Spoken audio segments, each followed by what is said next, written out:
કે વિદ્યાર્થી મિત્રો નમસ્તે। હવે પછીનો આપણો જે આ લેક્ચર છે એની અંદર આપણે શું જોવાનું છે ભાઈ, તો કે તમે આખું ચેપ્ટર ભણ્યા, એ ચેપ્ટરના આધારે નરજન્યુનું નિર્માણ, માદાજન્યુનું નિર્માણ એ એકકીય છે કે દ્વિકીય છે, એટલા કન્સેપ્ટ તમને ક્લિયર હશે તો તમને આ ક્વેશ્ચન આવડશે। ફાઇનલ। તો આ ક્વેશ્ચન આપણે સોલ્વ કરવાના છે, પણ ક્વેશ્ચન સોલ્વ કર્યા પહેલા તમારે ફરી પાછું રિવાઇઝ કરવું હોય તો કરી શકો છો કે ભાઈ નરજન્યુ છે એ કેવી રીતના અર્ધીકરણ પામીને નિર્માણ પામે છે, પછી માદાજન્યુ એટલે કે અંડકોષનું નિર્માણ થાય છે ત્યારે એની પ્લોઇડી કેવી હશે, ભ્રૂણ કોષ છે એના કોષોની પ્લોઇડી કેવી હશે। ફાઇનલ। દરેક જગ્યાની પ્લોઇડી એટલે કે એકકીય છે, દ્વિકીય છે કે દ્વિકીય છે। ફાઇનલ। એટલી ઇન્ફોર્મેશન તમને હશે ત્યારબાદ જ તમે આ ક્વેશ્ચન સોલ્વ કરી શકશો। ફાઇનલ। તો તમારે શું કરવાનું છે ભાઈ, તો કે પ્રીવિયસ જે તે કઈ વિડિયો લેક્ચર છે એને જોઈ અથવા તો તમે જે તે કઈ નોટ બનાવી છે એ નોટ જોઈ એને રિફર કરી અને પછી આ પ્રકારના ક્વેશ્ચન છે એનો આપણો કન્સેપ્ટ ક્વેશ્ચનનો પોર્શન જુઓ, જેથી કરીને તમને ખ્યાલ આવે। ફાઇનલ। તો આપણે સ્ટાર્ટ કરીએ છીએ કન્સેપ્ટ ક્વેશ્ચન। ફાઇનલ। તો ચાલો ફર્સ્ટ આપણો ક્વેશ્ચન શું છે ભાઈ, તો કે પુષ્પમાં જો મહાબીજાણુ માતૃકોષ અર્ધીકરણની પ્રક્રિયા વગર મહાબીજાણુઓ સર્જે અને મહાબીજાણુ પૈકી એક ભ્રૂણ પુટમાં વિકાસ પામે ત્યારે તેના કોષ કેન્દ્રની સ્થિતિ કેવી હશે, એકકીય હશે, દ્વિકીય હશે કે દ્વિકીય હશે। ફાઇનલ। ક્વેશ્ચન, પુષ્પમાં જો મહાબીજાણુ માતૃકોષ અર્ધીકરણની પ્રક્રિયા વગર, બરાબર, મહાબીજાણુ માતૃકોષ એટલે આપણે શું લખતા હતા ભાઈ, MMC, મહાબીજાણુ માતૃકોષ, મેગાસ્પોર મધર સેલ, એનું શું થાય છે ભાઈ, તો કે એનું અર્ધીકરણની પ્રક્રિયા વગર, હવે અર્ધીકરણની પ્રક્રિયા ન થાય એનો મતલબ શું થશે, અર્ધીકરણની પ્રક્રિયા થતી નથી એનો મતલબ શું થશે, તો કે સંભાજનની પ્રક્રિયા થાય છે। MMC હંમેશા કેવો હશે ભાઈ, 2n, આટલો ખ્યાલ તમને હોવો જોઈએ। પ્રક્રિયા વગર મહાબીજાણુઓ સર્જે છે એટલે હું અહીં લખું છું શું થશે ભાઈ, સંભાજનના અંતે 2 મહાબીજાણુ રચાય। જો અર્ધીકરણ હોય તો કેટલા હશે, 4, પણ અહીંયા અર્ધીકરણ નથી થતું એટલે તમે કેટલા, સંભાજન અંતે કેટલા કોષ મળે, 2 મહાબીજાણુ પૈકી એક ભ્રૂણ પુટમાં વિકાસ પામે છે।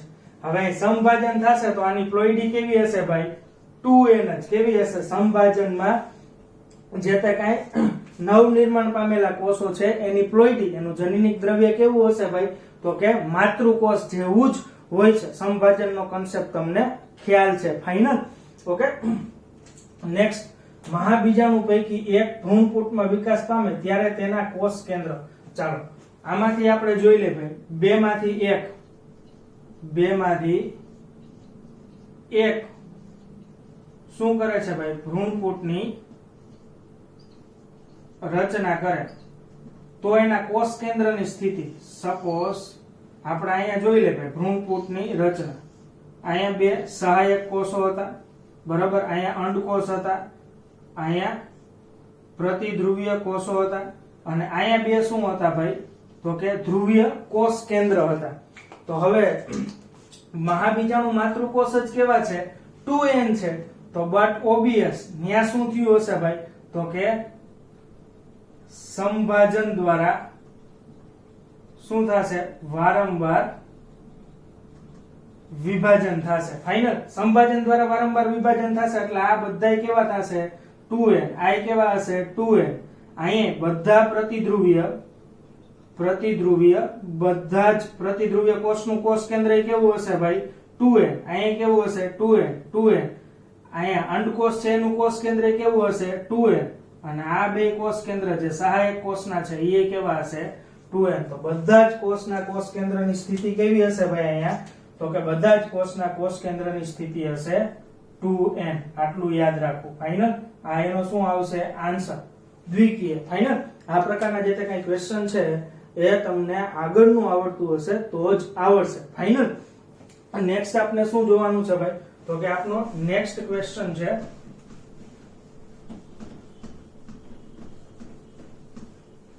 ચાલો નેક્સ્ટ ક્વેશ્ચન શું હશે ભાઈ, ડુંગળીના લીલા પર્ણના કોષમાં 32 રંગસૂત્ર છે। ડુંગળીમાં અર્ધીકરણ થઈને જન્યુઓનું નિર્માણ થાય છે। પહેલા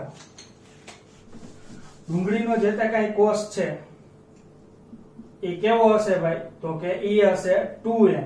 બરાબર?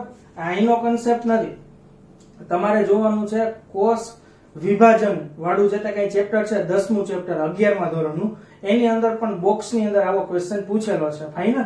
તો ડુંગળીનો કોષ 2n અને કેટલા રંગસૂત્ર છે ભાઈ? પેલા એમાં 32 રંગસૂત્ર. પેલા આપણે આટલું લખી નાખીએ. ડુંગળીના લીલા પર્ણના કોષમાં 32 રંગસૂત્ર છે. ડુંગળીમાં અર્ધીકરણ થઈને જન્યુઓનું નિર્માણ થાય છે. હવે આ જન્યુઓનું નિર્માણ કરી નાખી.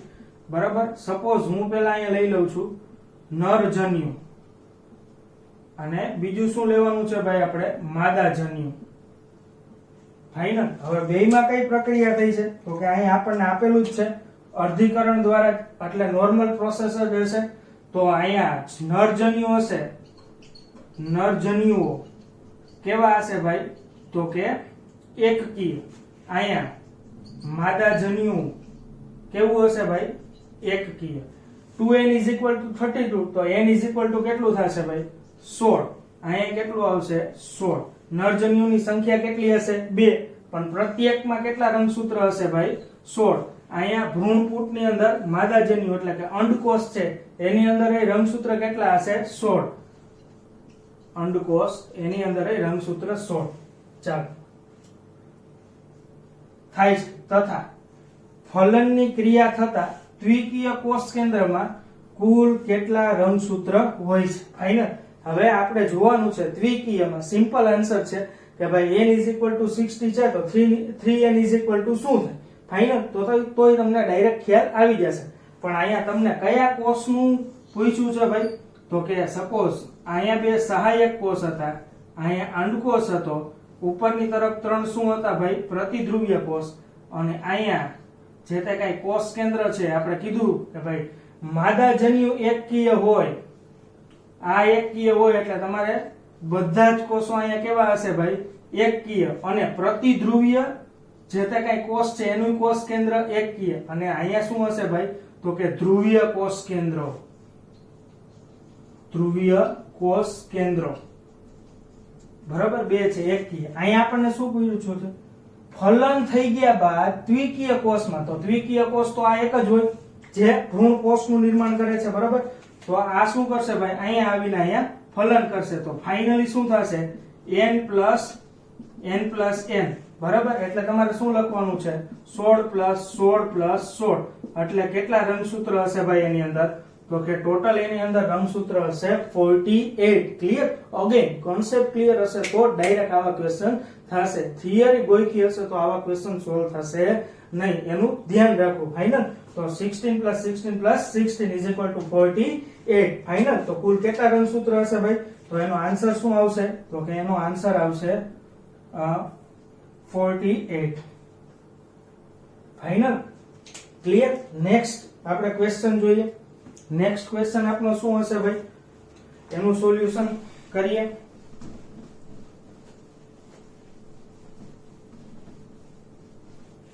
ચાલો. નેક્સ્ટ આપેલું છે જો આવૃત બીજધારી વનસ્પતિમાં ભ્રૂણ કોષના કોષો 24 રંગસૂત્ર ધરાવે છે તો તે છોડના મહાબીજાણુ માતૃકોષમાં કેટલા રંગસૂત્ર હશે? ફાઇનલ. ઉલટો ક્વેશ્ચન પૂછેલો છે જે પ્રીવિયસ ક્વેશ્ચન હતો એના કરતા. તો ચાલો સ્ટાર્ટ કરીએ ભાઈ. અહીંથી જ સ્ટાર્ટ કરીએ આપણે. ફાઇનલ. આ પ્રકારની કઈક રચના છે. અહીંયા પ્રતિધ્રુવીય કોષો છે અને અહીંયા બે રંગસૂત્ર છે. ચાલો. ફલન બાદ રચના ખાલી આટલી છે. બરાબર? અહીંયા એક કોષ છે જેનું રંગસૂત્ર કેવું હશે ભાઈ? તો કે 3n હશે. અને આ જગ્યાએ શું હશે ભાઈ? તો કે યુગ્મન જ. અહીંયા શું હશે ભાઈ? તો કે પ્રાથમિક ભ્રૂણ કોષ કેન્દ્ર. અને આને તમે શું નામ આપો છો ભાઈ?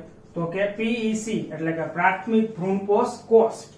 હવે અહીં પૂછ્યું છે આપણને ભ્રૂણપોષના કોષો એટલે બટ ઓબિયસ ભ્રૂણપોષના કોષો કેવા હોય? 3n હોય. ઈ કેટલા રંગસૂત્ર ધરાવે છે ભાઈ? તો કે ઈ રંગસૂત્ર ધરાવે છે 24. તો અહીંયા લખી નાખીએ ભાઈ 3n ઇઝ ઇક્વલ ટુ કેટલા થશે ભાઈ 24 ફાઇનલ ઓકે નેક્સ્ટ તો તે છોડના મહાબીજાણુ માતૃકોષમાં કેટલા રંગસૂત્ર હોય ભાઈ ઓબિયસ ખબર જ છે કે ભાઈ પાછું કે ભાઈ એમએમસી તો કેવી રચના વાળું હોય ભાઈ તો કે હંમેશા કેવું હશે 2n હવે અહીંથી જ ખબર પડી જાય ભાઈ કે ભાઈ 3n ઇઝ ઇક્વલ ટુ કેટલા છે ભાઈ તો કે 3n is equal to 40 so that n is equal to કેટલા આવશે ભાઈ 8 તેરીને 24 8 થશે તો એમએમસી કેટલા હશે 2n વાળું છે તો અહીંયા રંગસૂત્રની સંખ્યા રંગસૂત્ર n ઇઝ ઇક્વલ ટુ 8 તો અહીંયા રંગસૂત્રની સંખ્યા 2n મુજબ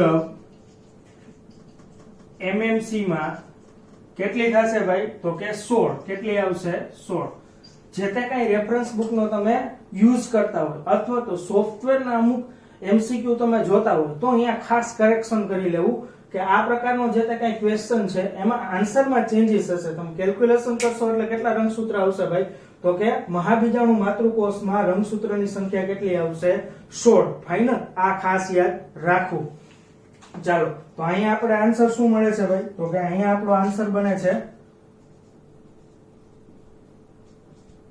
16 રંગસૂત્ર ક્લિયર ફાઇનલ હવે જે તે કઈ ક્વેશ્ચન છે લાસ્ટ બહુ ઇમ્પોર્ટન્ટ ક્વેશ્ચન છે અને વારંવાર ક્યાંક ને ક્યાંક થિયરી સ્વરૂપે આવા ક્વેશ્ચન પૂછાતા હોય છે અથવા તો નીટ ની અંદર આવા પ્રકારના ક્વેશ્ચન ક્યાંક પૂછાતા હશે ફાઇનલ તો નેક્સ્ટ આપણે સ્ટાર્ટ કરીએ લાસ્ટ ક્વેશ્ચન આપનો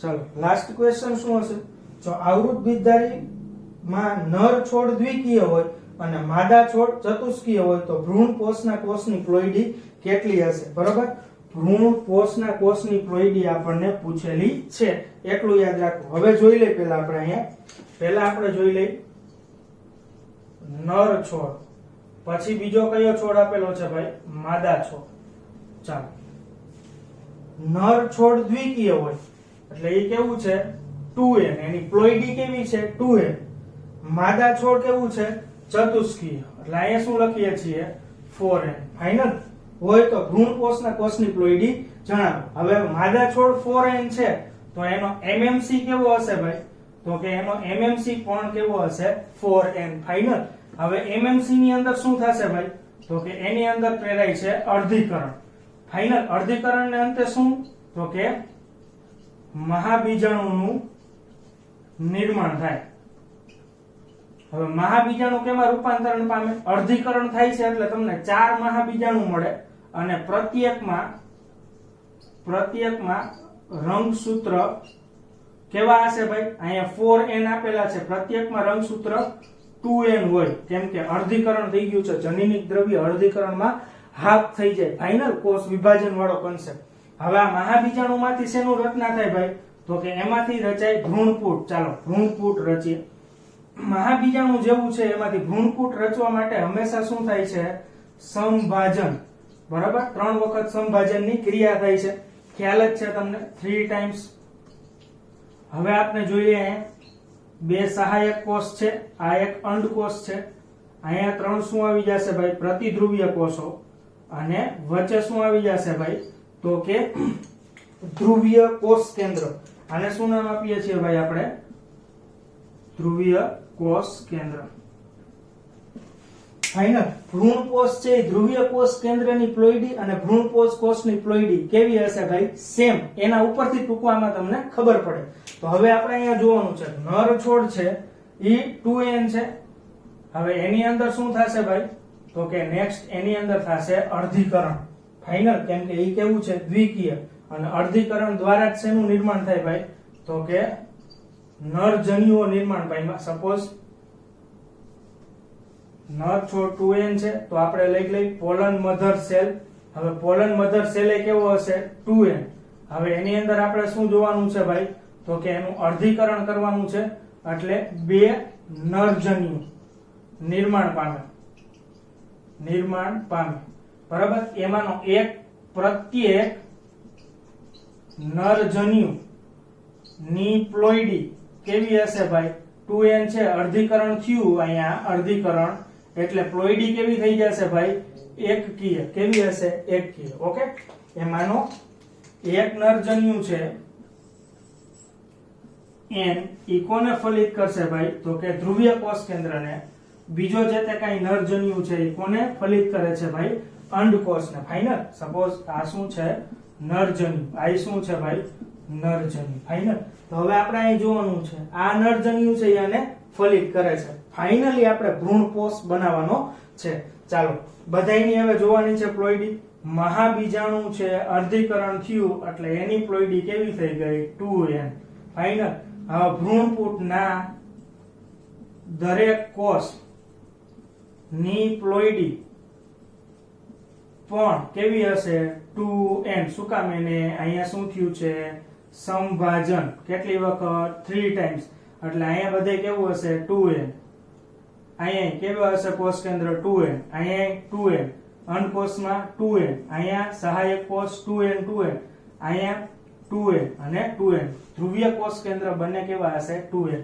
તો હવે નરજન્યુ છે યા ધ્રુવીય કોષ કેન્દ્રને શું કરે છે ભાઈ ફલિત કરે છે તો ભ્રૂણકોષ રચાય એટલા માટે હું અહીં લખું છું ફાઇનલ આન્સર કેવું હશે ભાઈ n નરજન્યુનો અને બે ધ્રુવીય કોષ કેન્દ્ર 2n + 2n final is equal to કેટલા થશે ભાઈ 5n કેટલા થશે 5n ફાઇનલ તો અહીંયા એમાંથી જ હવે એ કેમાં કન્વર્ટેડ થઈ ગયું ભાઈ તો કે PEC અને PEC માં જેટલા રંગસૂત્ર હોય એટલા જ રંગસૂત્ર કેની અંદર હશે ભાઈ તો કે ભ્રૂણકોષના કોષની અંદર એટલા જ રંગસૂત્ર તમને જોવા મળે છે તો એની પ્લોઈડી એનો આન્સર શું આવશે ભાઈ તો કે નેક્સ્ટ એનો આન્સર આવશે 5n અથવા તો રેફરન્સ બુકમાં લખેલું હશે પંચકીય ફાઇનલ તો આવી રીતના આવા જે કઈ ક્વેશ્ચન છે એવા મેં તમને સિલેક્ટેડ 3 થી 4 ક્વેશ્ચન એવા લઈ દીધા છે જેના આધારે તમે તમારો કન્સેપ્ટ છે એને ક્લિયર કરી શકો અને પ્રિપેર રહ્યો કે ભાઈ આવા ટાઈપના ક્વેશ્ચન આવશે એમસીક્યુ ની અંદર ફાઇનલ ખાલી થિયરી તમે રીડ કરી નાખી છે એનો મતલબ એવો નથી કે તમે ગમે તે ટાઈપના એમસીક્યુ સોલ્વ કરી શકો આવા કેલ્ક્યુલેશન ટાઈપના ક્વેશ્ચન આવશે ત્યારે તમારે થોડું ઘણું લોજિક લગાડવું જોશે ફાઇનલ અને આ જે તે કઈ ટોપિક છે આ જે તે કઈ ક્વેશ્ચન છે ને આપણે અહીંયા સુધી રાખીએ છીએ થેન્ક યુ